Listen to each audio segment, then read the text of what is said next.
Okay. Greetings. Hello, everyone. Welcome to Conversations with Tony Mobley. I'm excited because I have Rabbi David Paskin, who wants me to call him David, which I will do. But I initially want to go ahead and give him his title. Rabbi David Paskin is with me today, and we're going to talk about Ecamm Live. This is episode 11, 2025. Of Conversation with Tony Mobley. We are powered by Mimo Live. I want to thank the team behind Conversation with Tony Mobley.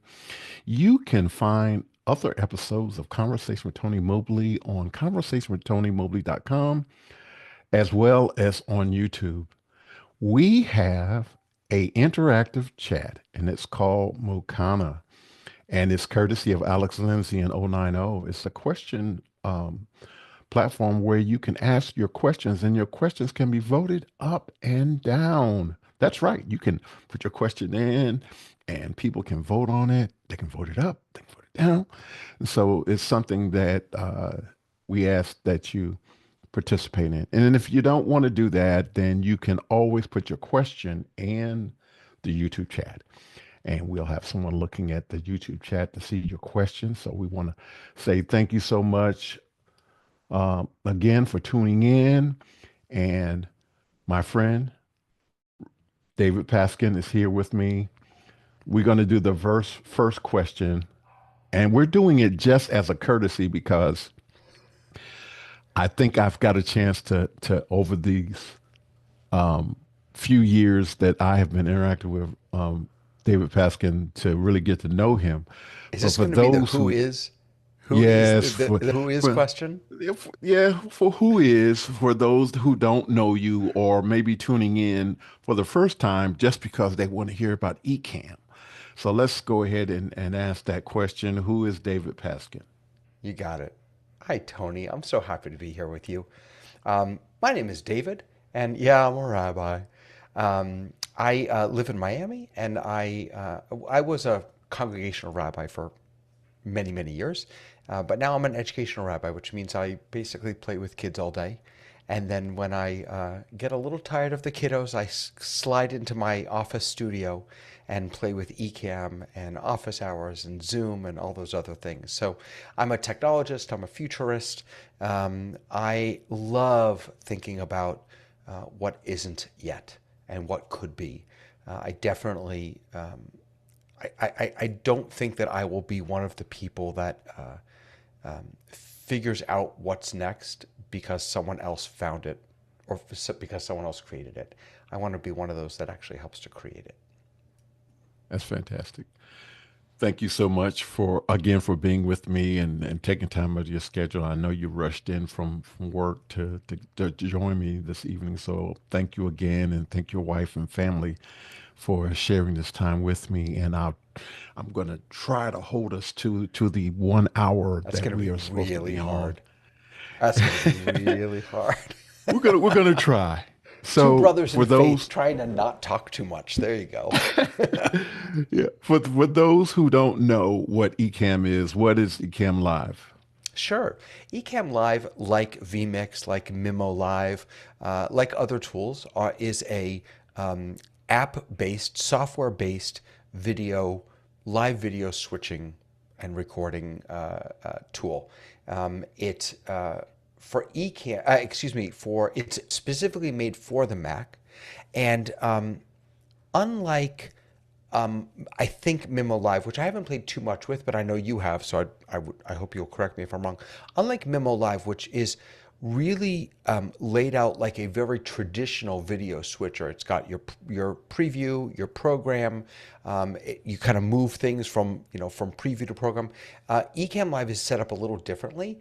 You can do that. You could recreate that traditional model, but it's set up as a series of panels, and you can kind of open the panels when you need them. So if you need the overlays panel, if you need the zoom panel, if you need the sound levels panel, the audio panel, all those different panels, you can open them as needed and play with them and use them. So it's if you're just getting started, it's really nice because you don't have to open anything. You just turn it on. You can have a couple overlays in there, make it look pretty, and send out some really high quality feeds to multiple destinations. If you also want to get a little deeper into it, if you want to use the new Zoom integration, if you have multiple overlays, bring in guests, have different scenes, you can do that also. And it all works pretty seamlessly and simply for me. Fantastic. So, yes, I do want to talk a little bit about Mimo Live and possibly even maybe share. I'm reaching out to my team now. I'm considering sharing the back end on camera, and let me know if that's okay with the team on the back end. Just let me know. But before we do that, I'm going to ask David some specific questions about how he's using Ecamm Live. So you are doing Ecamm Live with the rundown, and you're doing it with the Zoom test kitchen. And are you doing this? Are you using the same process with each of those, or is it a different process for each one? Because they're two different streaming programs that you're doing. Yeah, that's a great question. So let me start by saying that I have right now I'm at home, and whenever I can do this from home, I want to do it from home because I want to be near my family. I work about an hour away from my home. Um, my main studio with all the buttons and gadgets and doodads is in my office, and so I'm almost always there for the Zoom test kitchen, and that's good because for the Zoom test kitchen, I actually come into the Zoom test kitchen which with four different clients. I come in with the Zoom client, I come in with Zoom OSC, I come in with another Ecamm. Sorry, I come in with Ecamm for Zoom, which brings in the meters, and then I come in with Zoom tiles. And I do that intentionally so that I can have multiple devices in there and we can play with everything that we want to play with. I wouldn't be able to do that from home because I have multiple computers in my office and all that. At home, it's just my little MacBook Pro and a couple of a teleprompter and an extra screen. Um, so here's my methodology for doing all of this work. My methodology is I'm not very bright. I'm a little bit like a monkey. I'm really good at just pressing buttons. Like I can do this, and so I rely very heavily on my Stream Deck. In fact, I during the Zoom test kitchen it's different because we're there to tinker and play. But when I'm doing a show, I almost never touch Ecamm Live with my mouse. Um, uh, Never. Everything is pre-programmed into the Stream Deck. So I mean, I can show you. Let's do Please it this do. way. Yeah. So actually, I'll make it a little bigger for us. So this is on the right-hand side of the screen. You can see the my Stream Deck, and so I have a dedicated page for the rundown for that show.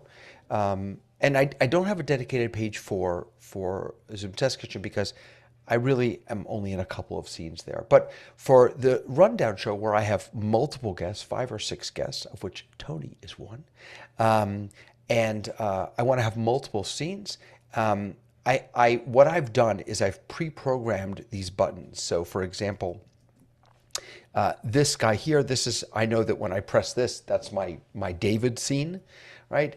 And then I've got one for each of my guests. This is just a one-up with that person and the lower third that goes along with them. And the way I've done this is that if, say, Tony isn't going to be here that week and someone else takes his place, I can just change the name on this and then we're good to go. And now I've got Leo in this one. Then I also created these 2-up scenes. So I'll show you. So this is the 1-up scene with, I've just got the lower third on it with my name. I've got the little rundown logo over here. And then if I want to do a 2-up scene, which is not going to look very exciting now because no one else is in this scene, is I've got me and then a side-by-side with whoever that guest is. I've also And the created, lower third is there for the other person as well. No, it actually isn't.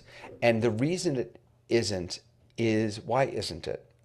Well, you know what? Let's come back to that because I've actually thought a little bit about lower thirds. Ecamm just had a pretty significant update in the best way possible, which is making me rethink this. But right now, I only put those lower thirds on the full screen folks. So I've got one of these scenes for each of those people. You're not seeing anything change because there's no one in there but I'm actually pressing buttons showing these different scenes. And then I've got this one scene for all of my guests. And this is interesting. So when I started the show, I built a scene with 4 cameras, a scene with 5 cameras, a scene with 6 cameras, a scene with 7 cameras, because I knew I would never have less than 4 people. I'd never have more than 7 people. And I have since gotten rid of all of those scenes. And we're going to talk a little bit later, I think, about doing everything on your own versus having people help you. This is why I got rid of all those scenes, because I'm doing this all on my own. And I need to keep things, again, I'm a monkey pressing buttons. I want things to be simple. So what I did is I built this particular scene in such a way that if I have 6 people, fantastic. If I have a 7th person who shows up for this scene, I can very easily come in here and turn on that camera. You probably saw in the lower right-hand corner, that little outline showed up there. That's that camera. And what I would just do before I turn that camera on is, whoops, oh, didn't mean to do that, is I would grab this guy, this logo here, which is not, there we go. I'd grab this logo, I'd move it up here, and now when I turn this camera on, now I've got a nice scene with 7 cameras and the logo. And then this top right piece here is where I also bring in the sort of the topics for the day. And you can see that when they come in, they just cover that logo nicely. So now I have one scene, and if I only have 4 people, I can just turn off the 3 bottom cameras and we're good to go with the scene. So I'm doing all of this myself. So I'm switching the scenes. What I didn't show you is the way I get the topics up is I'm using overlays.uno, and I've just built this very simple overlay here with the title and the date, and then I put in what are our news stories for the day, tech therapy, and then the main topic for the day. And then I can just over here, by changing this number, it actually changes what's highlighted.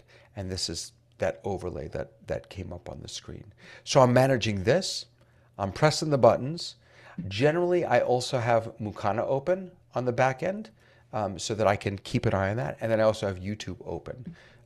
What's really nice about using Ecamm, though, is that while this is a little more complex than it probably even needs to be, 90% of what I really need to do can all happen right in Ecamm, and I can control it with my Stream Deck. So I'll take you behind the scenes. That is not the behind the scenes. I'll take you behind the scenes here. This is what Ecamm looks like. So you can see right in the middle here, this is my preview window. And then I've got all these panels around, and I can take these panels and move them wherever I want. But this is how I keep them set up when we're in here.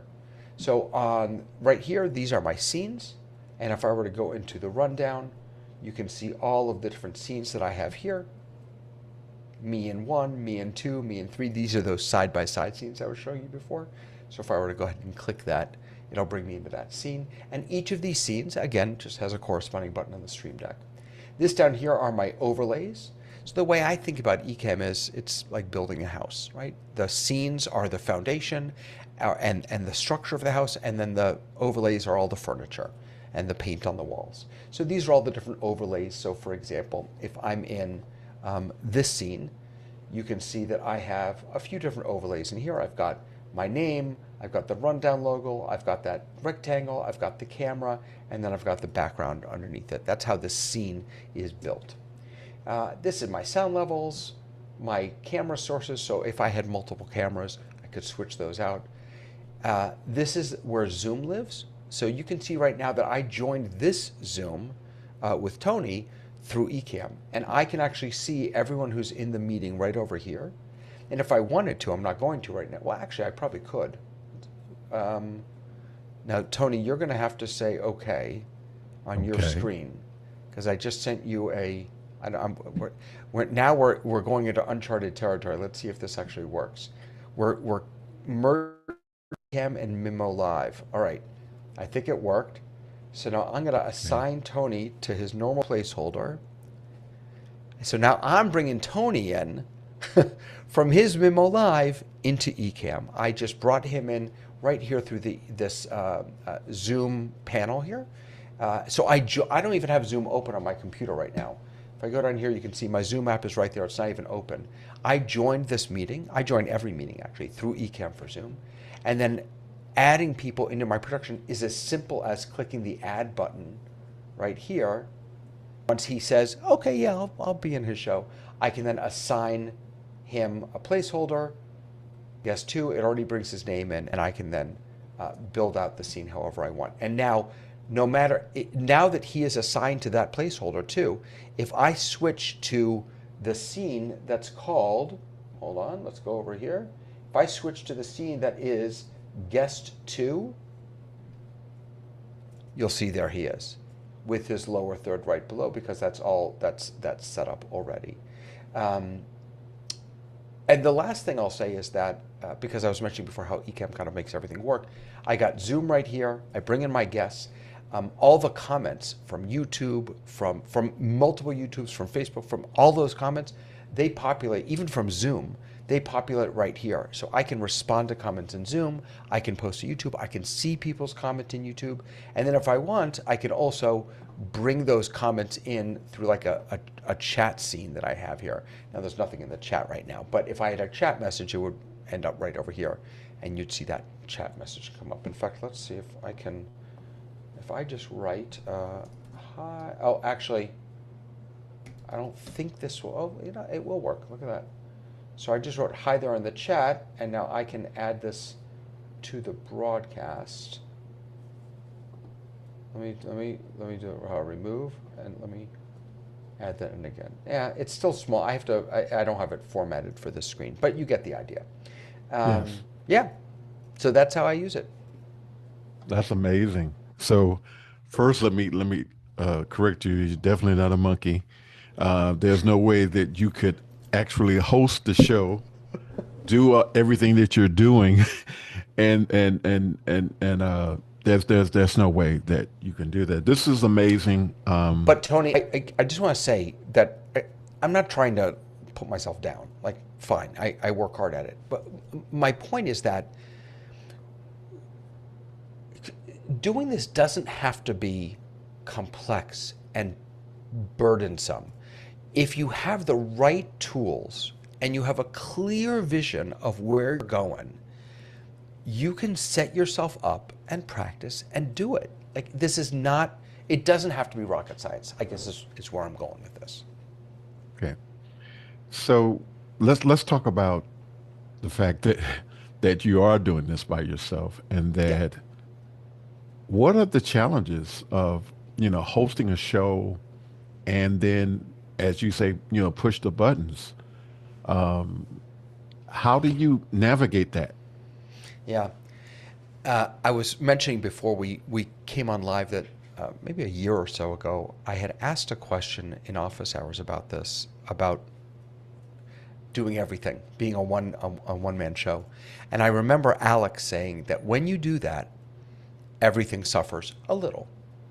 You know, the production suffers a little. Your capacity to be present as a host suffers a little. And I don't think he's wrong about that.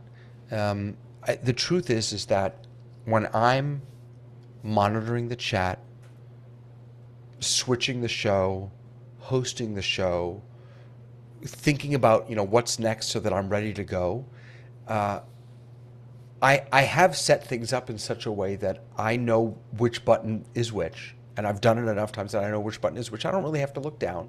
I can just press the buttons and. But you know what? Sometimes I mess up. I press the wrong button. Sometimes someone says something on the show, and when one of the nice things about being in control is that I can decide when I'm on screen or not. Um, because if Tony's going on about something, I can make him full screen. Then I can take a drink. I can get a snack. I can, and when that happens, sometimes I'm not always paying full attention because I am multitasking or I'm taking a breather or whatever it is. And so I don't think he's wrong that everything probably does suffer a little. And if you do it enough, and if you care enough, and if you create the right systems and tools to help you do it, then I think it comes out better than okay. That's what I'll say. It comes out better than okay. And I sleep very well with that. Because for me, the most important thing is the content. The most important thing is what are we talking about? And what value are we going to give to the people who are listening? And the switching matters. It does. Being able to pull the comments up matters. But really what matters is the relationship that we're building and the wisdom, hopefully, that we're giving. One of the things that is really important to me, and I try and do religiously, as it were, is acknowledge people who are watching online and bring those comments in. Office Hours has this magnificent system of Mukana to allow that to happen. We have a Mukana for our show. No one really uses it. And I'm fine with that. Alex is very strict about it. I'm not. Like, if you want to be there, that's fine. If you want to be YouTube, that's fine. We have really rich conversations in the chat on YouTube, and I try and bring as much of that in. And even if I don't bring it in, I want to say the names of the people who are watching. One of the experiences that I've had with online services, actually, is that when I attend a service, like a Sabbath service on Zoom, the people who are running the service know that I'm there. Even if I don't turn my camera on, they can see my name or they can see my face. Like, they know I'm there, which in turn tells me that it matters that I'm there. If I'm watching on YouTube, I can hide. I can be anonymous. And while I can think of circumstances where that's very important, when you're building community or when you're trying to create a spiritual moment with other people, that anonymity, I think, it makes it more difficult. And I want, as a participant, to be known.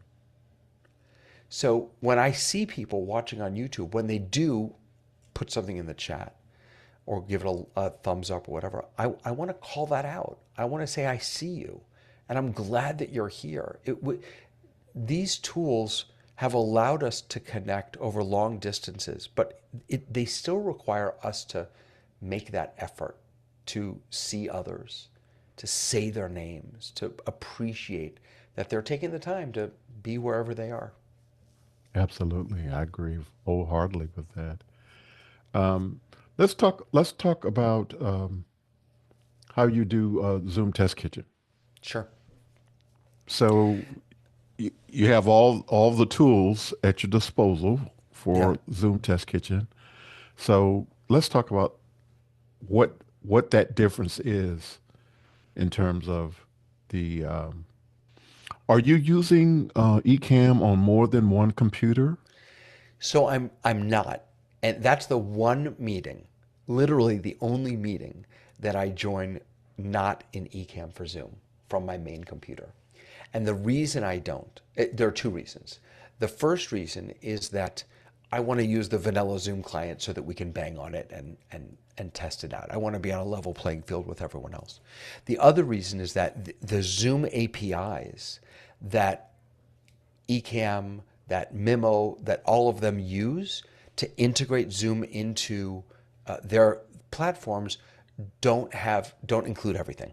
So, for example, Zoom apps are not available in Ecamm for Zoom. you, there's like in my the Zoom window that I'm looking at now, if I go to the More menu, there are no Zoom apps there. I can't even access them. And one of the things that we do on the test kitchen is we use the Zoom live streaming app, which is it's an almost well-built app. It sometimes works, sometimes doesn't. But I like it because there are a few things about it that I like. You all can go back and watch that on the kitchen. We talk about that quite a bit.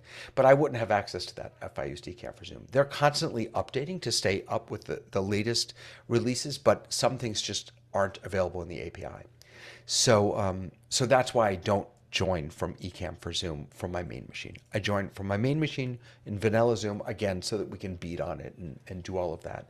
I think there are two main differences in the test kitchen. I'm not alone, so I've got Ray Franklin is he's kind of watching the waiting room and comments. Mike is handling the YouTube piece of it, and then everyone else are the hosts. Like I mean, I sometimes do the demoing because I've got all the stuff there, but you know, Ray and Frank and I mean, just people who literally do this for, I don't do this for a living. I do this because I love it. But people who literally do this for a living are able to actually really sort of guide the conversation. And so that frees me up to play, to do the demo stuff. And so if someone mentions something while they're talking about it, I can very quickly pull it up on my screen and then share it with everyone. So And when you're things like doing the that. demo, are you using Ecamm at that point, or are you using Yeah. something in So Zoom? thank you. So good question, and I left that important piece out. While I'm not joining with Ecamm for Zoom, I am still using Ecamm in Zoom. So, so before, in the olden days, when there was just Zoom ISO and Zoom OSC, what all of these tools did, Ecamm, Mimo, Vim, all of them did, is they included a virtual camera. And basically, I would go into a Zoom, a regular Zoom, and I would just choose in Zoom Ecamm as my virtual camera. And what that did is it allowed everything I was doing in Ecamm to come into Zoom. Beautiful. Perfect. Now that Zoom is integrated right into Ecamm, you don't even need that anymore. But if you're not using Ecamm for Zoom, if you're just joining a vanilla Zoom, you can still use the virtual camera. So that's what I do. I'm in vanilla Okay. Zoom, but I'm able to bring in everything from Ecamm. I'm not joining through Ecamm. I don't get the comments in over in Zoom. I can't add guests like I did with you earlier because I'm not technically in Ecamm for Zoom. So when I'm demoing, there are usually a couple things going on. There are actually maybe three things. In my setup in the office, I've got three computers. I've got my streaming computer, which all that does is run Ecamm Live and Zoom. That's it. I've got my what I call my content computer, which basically anything that's on the main screen, I bring in is what I bring in as a screen share. So, for example, right now I'm going to go ahead and do the same type of idea.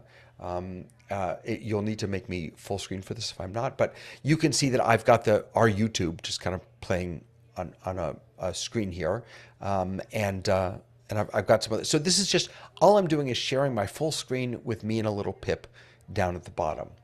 Um, and I do the same thing on in my office, except it's just I'm pulling in a different computer. So if I'm demoing or showing a release notes or a website, I just pull it up on that computer and I switch to that scene, and I've got a full screen share. If I'm demoing something on my streaming computer, there I did it again. I clicked the wrong button. I go into what's called live demo mode, and this is a tool that's built into. I'll turn it off because I know I'm not. I may not be full screen. This is a tool that's built into Ecamm, which allows me to basically just show my Ecamm screen. That's all that does.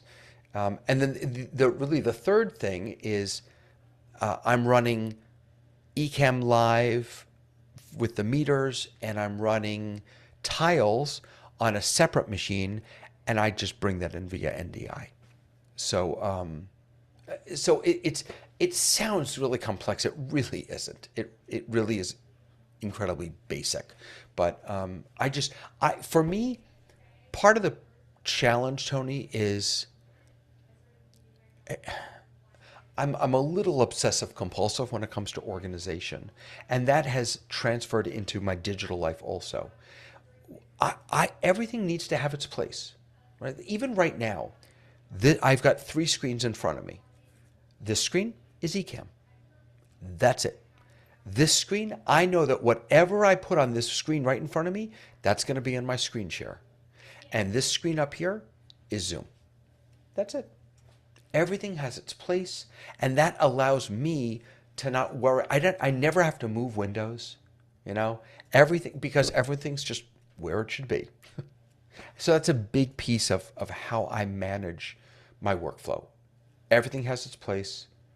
I can be the monkey pressing buttons. I, I think that we are two of a kind when it comes to wanting to learn about technology and embracing the new shiny thing. And what would you say to a person who is at the point where we got to do something? We're at this place, what, be it a house of worship, or if it's an individual who says, we need to share some of our content on YouTube or LinkedIn or whatever. What would you, why would you encourage them to think about Ecamm? Yeah. Well, let me go. I want to go a step farther because it's not just thinking about Ecamm.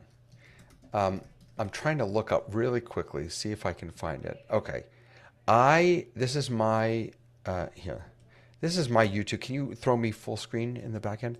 This is my YouTube account, my YouTube page rather, and it's really old.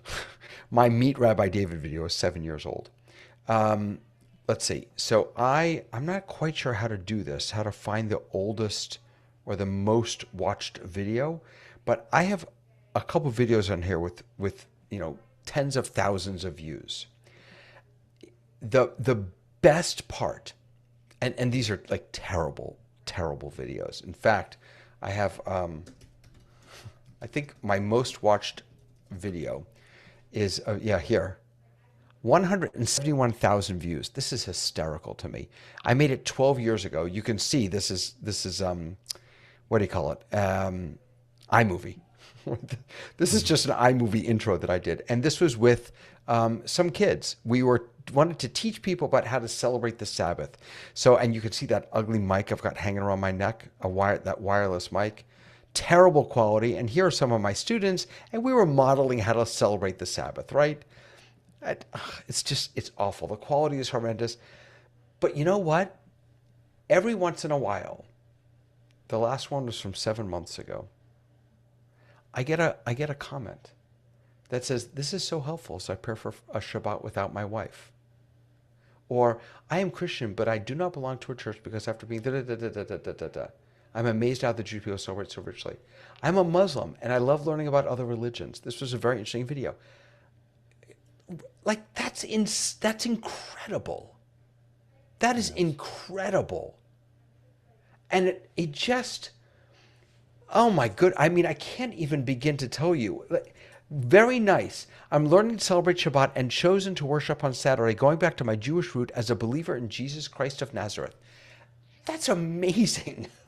That kind of a comment on a terrible video that I posted 12 years ago. So if you're thinking about, should we put some content out there? Should we? Yes. Yes, because there is going to be a believer in Christ of Nazareth who 12 years from now happens across your video and is moved by it. And when I see those comments, or when someone calls me out, or they use one of my pieces of music in their service, oh my God, that's just the best thing in the world. Tomorrow night on the rundown, we're actually talking about copyright and artificial intelligence. And I'm the wrong person to ask about this because I put all of my stuff out there for free. And I just, so people will sometimes write me and, hey, can we use your song for extra? Like, how much does it cost? You want to sing my song? Can I pay you? I'll pay you to sing my song. So if you're thinking about, do you have something to share? You do, and share it. And then the Ecamm piece of the puzzle is, it doesn't have to look this bad. It can look a lot better. And Ecamm, I'm not trying to sell anything here. I'm not going to kick back, but Ecamm is the tool that I've chosen to use that makes that not only easy, but it makes it fun. It makes it enjoyable. It's not a painful burden. It's a joyful burden. I want to team. I'm getting ready to show the back end on my camera. I'm letting you know. So I'm getting ready to switch to the back end.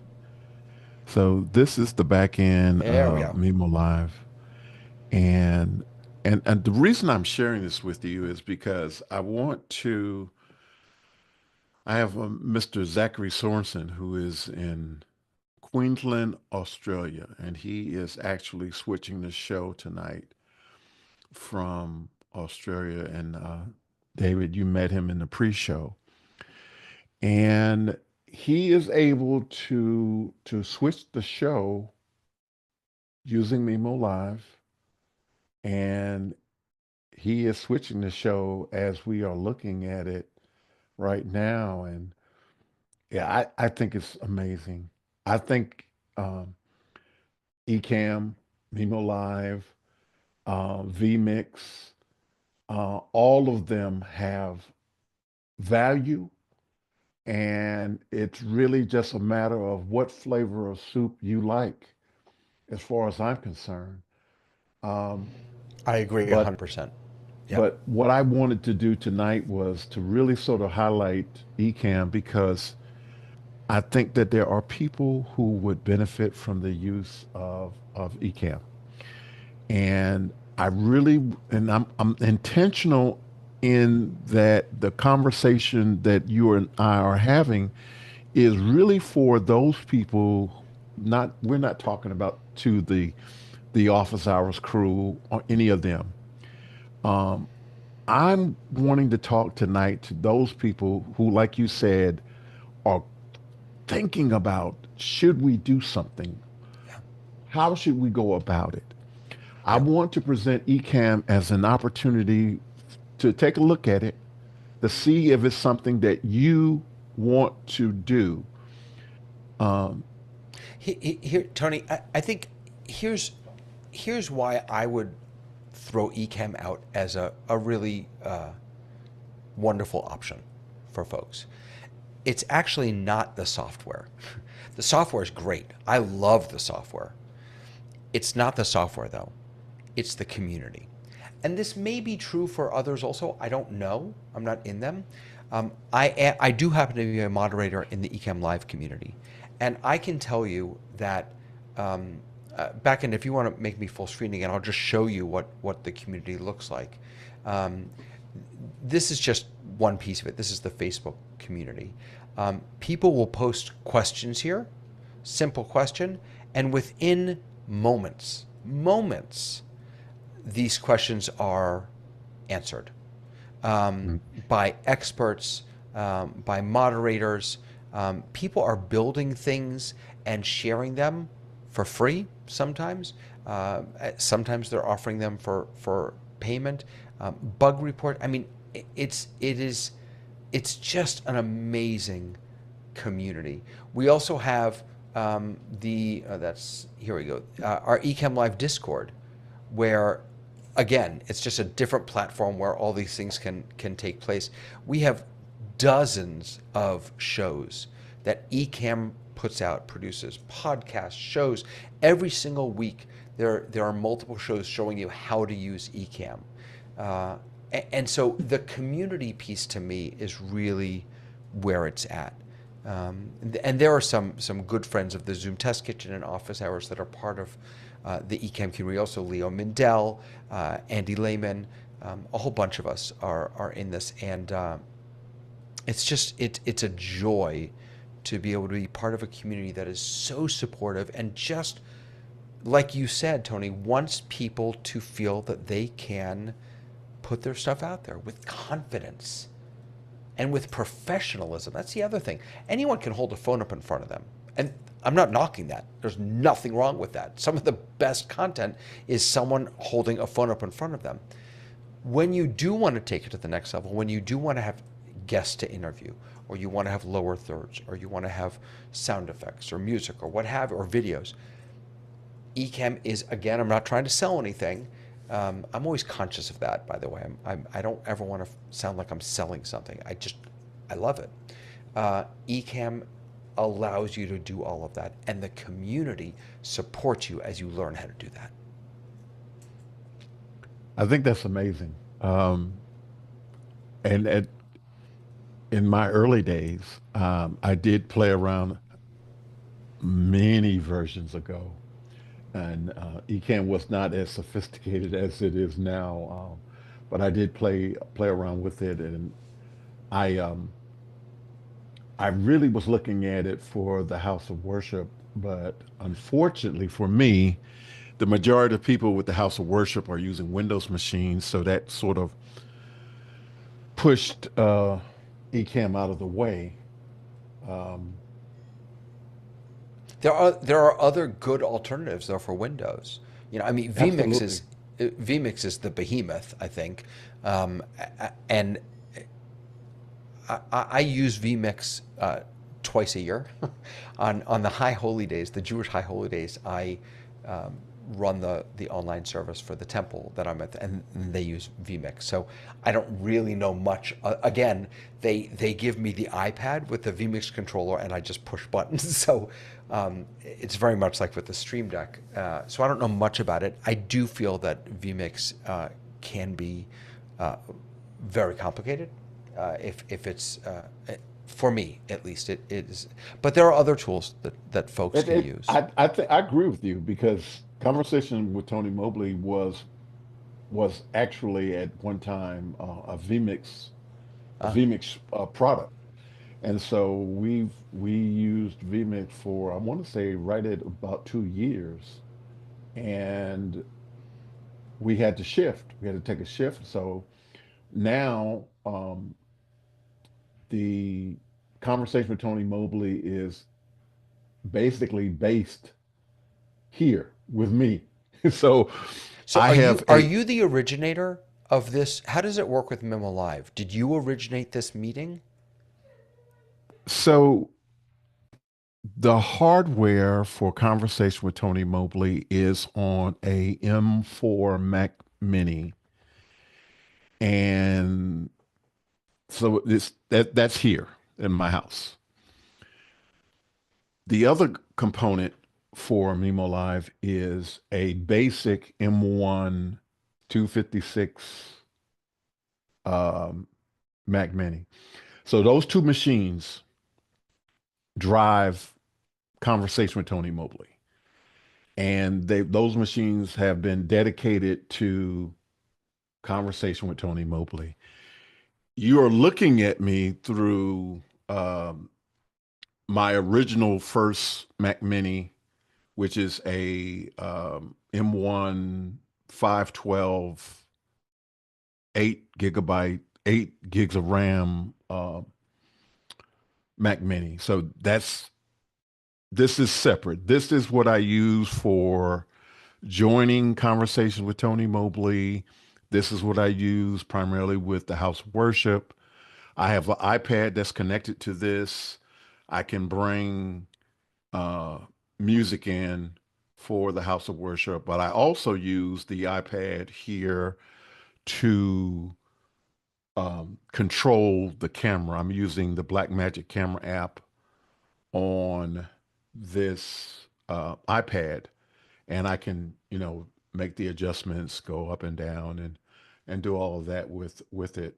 And so I just swipe up and I go to my music and I can do that. So this is kind of this is kind of the conversation with Tony Mobley, main camera and setup, but the M4 and the I call it the M2, the M4 and the M2 are the conversation with Tony Mobley. Now I have a I have a laptop that's on the side of me that's in this meeting, and I use that primarily to bring in content, but it's also the primary recorder for the house of worship. But I basically set this up as a uh, QCam presenter machine. So it's I'm doing a lot of different things and not doing any of them very well, but I'm very interested in, being able to write on camera and do the things that you can do with video pencil. And so um Michael Forrest has kind of been getting on me about, he said, move all of the QCam to the main machine with the Q, with the Blackmagic camera and the good microphone connected to it. And I just want to keep them separate for now. And so I just want to keep them separate now. You're muted. I am so sorry about that. That's QCam is okay. an amazing product. What for those of you who don't know, it's sort of another video switcher in many ways. But Hmm. what's different about it, and actually the reason I don't use it, is because it is meant to help you structure your presentation or your stream or your what you're putting out there. It is a very, at least my experience with it, and maybe it has changed.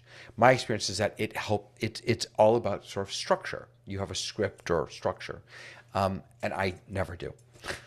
I'm terrible when I'm on script. I'm much better when I'm off script and when I'm just able to be. And I think that's why I like live, going live so much. I never pre-record videos. Never. I'm too impatient. I don't have the patience to pre-record something and then edit it and then put it out there. If I'm gonna do something, I just do it and hope for the best. I agree. I agree. That's the part of it that I'm struggling with, the organization and using Yeah. the um the the the panel. I forgot the proper term for it, but they're The Stream Deck. cue cards. The cue Oh, cue cards. cards. Yeah. So the cue cards are problematic for me from the standpoint of organizing my thoughts in terms of, because when I see John During do it, or when I see Michael Forrest do it, it's just amazing, It's But perfect. when Right. I do it, when I do it, it's like, no, you don't want to do that. Right. So at this point, I'm just sticking primarily to just writing on video and that kind of thing. And so that's Yeah. that's that's There pretty there is much. there is a real art to using a teleprompter, reading off of cue cards, and knowing how to do that and then slip out for a moment because you want to ad lib a little bit and then slip back Hmm. in. And I just have not perfected that at all. It's I'm just not good at that. So I ad lib the whole thing, and like I said, I hope for the best. But Yeah. thank goodness for people like Michael making QCam Presenter and these other tools. I mean, there are who just let's just pause for another moment. And you were listing computers before. I mean, what we're able to do today, it's ridiculous. It's just insane. Can I show you something? Check, look at this. This is so OpenAI. We're going to talk about this tomorrow night on the rundown. if anyone. But I just so OpenAI just announced yesterday native image creation. So look at this. I was doing this. I have not stopped. Ignore those. But look at this. So this is a picture of my daughters. Okay, I got three girls. Oh wait, you can't see that. I'm sorry. This is a picture of my daughters. Hmm. All right. If I'm not full screen, you'll want to make me full screen for this. You're Now full check screen. this out. All right. I said make my daughters into Disney characters, Disney Pixar characters. Look at the quality of that. That's Wow. insane. I mean, this is a wedding. Oh, this is here's a picture of my dog, right? I said make my dog into a Disney Pixar character. This is the quality that we're getting out of these. Here's a wedding picture of my wife and I from almost 30 years ago. I said make it into anime. That's amazing. What we're able to do with these tools, and this is just playing around, this is nothing, but the video production tools, the audio tools, the web tools, the AI tools, the content creation tools, it's stunning. And if you're open to playing around like you and I are, if you're open to trying the new thing, sometimes you strike gold, you know? Sometimes you find something that just slides right into the pocket that you needed to fill for to help get your message out or your church's message out. And boy, when you find those things and they just fit in there perfectly, it's gold. Now I want to show you something I did this All week. right. So my niece's birthday was it was Monday, and I did a couple of different birthday things for her, and I want to see if I can find. I did I did this in Sora, and Oh. so I'm going to So switch Sora, to. so for those of you, and again, we'll join us on the Rundown show tomorrow for more of this. But so Sora has the new image generation is not Sora. Now it's built in natively into ChatGPT. Look at that. That's amazing. And it took me maybe 2 minutes, Yeah, yeah, if that long. And this was probably version 5, maybe, yeah. Yeah, and and Tony, what you and I are playing with, again, we're just playing. These are just toys that we're playing with right now. Mhm. But I was listening to a podcast on the ride home tonight. Oh, actually, it was sorry, it was I was listening to this week's episode of Intelligent Machines from the Twit Network, and they were talking about the power of AI. That these chatbots are amazing and fantastic, and we'll all be using them. But the real power of AI is that it can detect when it looks at a scan of say you know a scan of a body part looking for cancer, an image, it can detect 98% in an image of a woman's breast for cancer. 98%. wow, Now, that that's doesn't amazing. mean that we should turn it all over to the AI, but it means that the AI can partner with us and change the world. And so the little playing that you and I are doing is helping us create the future because we're going to be right there. Like we're going to be, when we walk into the doctor and he or she is using AI to read some of our scans, we're going to get it. We're going to understand how this technology works, why it's beneficial, and then we're going to be able to use it in meaningful ways, not making cute birthday cards and pictures, but in like life-changing meaningful ways in our ministries, in our education, in our connections with others. And ultimately, isn't that what all of this is about? All of Yeah, this is yeah. about connecting with other people. And So I'm struggling with you know all of this. This it in a way it doesn't kind of make sense because I'm looking at you through a teleprompter. right, I have right. three studio lights that are shining down on me. You know, I got a total of four computers here. Today, I set up a cheap um, uh, mobile monitor as the um, output monitor for my ATEM because I was using one of my monitors that should be on a computer as the output. So today I switched it, and so now I have a cheap monitor. So now I can see um, everything that's on the ATEM. Um, I have a computer now monitor that is showing me everything that's on the uh, back end of Mimo Live. So I can see everything that's going on. I can see Zach making changes and pushing buttons. And then I have this laptop here that already said that's primarily a QCam machine, and this microphone and the Stream Deck and the Zoom H6 that handles the audio and an iPad that I can write on for writing on video. And if I'm not using this to do Yeah. evangelism, Right. why do I need it? Amen. Yes. Right. So it's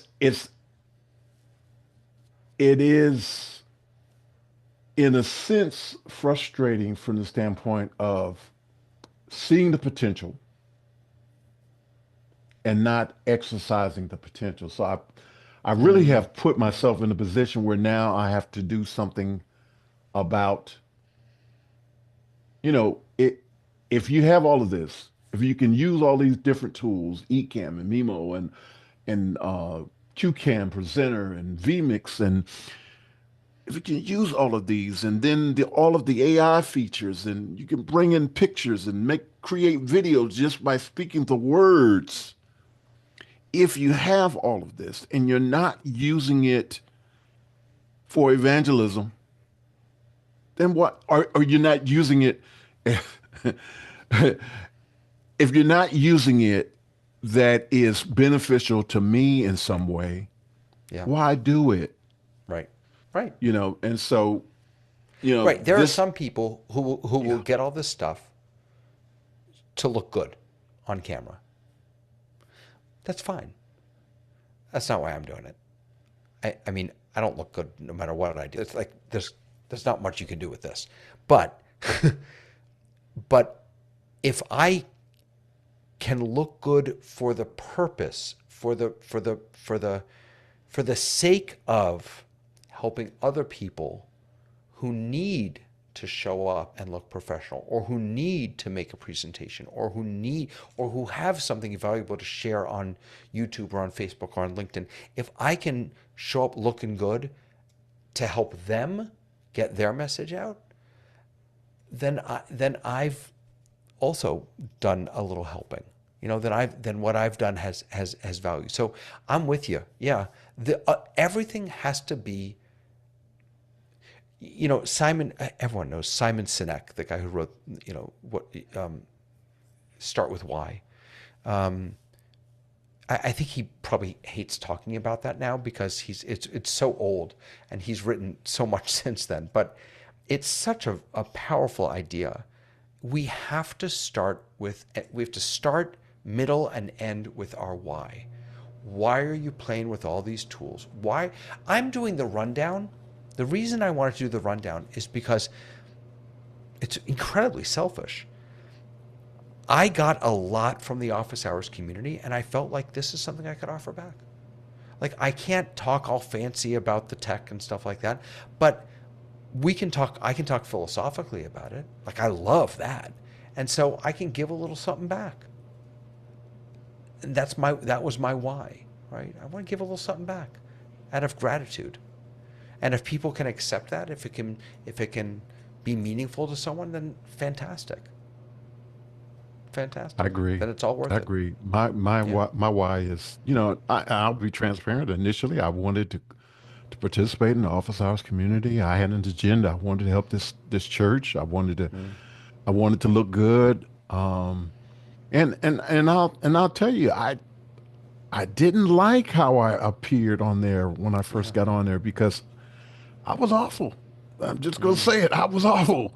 Yep. And I was I think we using an all old were. computer and it Yep. was just terrible. And as I was able to, you know, as people gave me things, as my wife allowed me to spend some money and do some things, I was able to improve the appearance that I had. And I'll just be transparent and say, my goal right now is to attract young people to the house of worship that I'm in right now. And if we don't do that, then I think we're in trouble. And the team is in my ear. They're telling us that we need to wrap it up.